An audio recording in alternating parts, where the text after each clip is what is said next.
અરે મારે તમને ખરેખર એવું જ પૂછવું છે કે મારે છે ને એવું જાણવું છે કે હું શું ખાઉં તો પાતળી થઈ જાઉં. એને શું પણ પૂછ્યું એ પણ તે ખાવાનું જ પૂછ્યું પાછું કે હું ખાઉં તો પાતળી થઈ જાઉં એમ.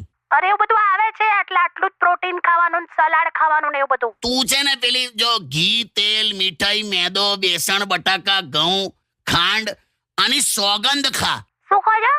સોગંદ ખા કે નહીં ખાવું એમ. હા ખાધી, ચલો સોગન. પછી બાકી જીમ બીમ નું બધું રહેવા દે. તને એક જોરદાર કહું જો. શું? ફટાફટ બોલો, મારે ફટાફટ ઉતારવું છે. એવું ચાલુ ફોનમાં ના ઉતરે, સાંભળી લે પેલા. હા બોલો બોલો. તને ખબર છે રઈ હોય ને રઈ કાળી રઈ હા રઈનો ઉપયોગ કરવાથી વજન ઘટે. હા એટલે મેં છે ને આવું સાંભળ્યું તું તો ખરું, પણ હવે કઈ રીતે ઉપયોગ કરવાનો? એ કહું ને હું તને કહું એમાં શું કરવાનું. હા એક સ્ટીલની થાળી લેવાની ઓકે. અને એ થાળી છે ને આમ 6 ફૂટ અધ્ધર એટલે તારી નોર્મલ હાઈટ કરતા ઊંચું રાખવાનું એમ. કોઈ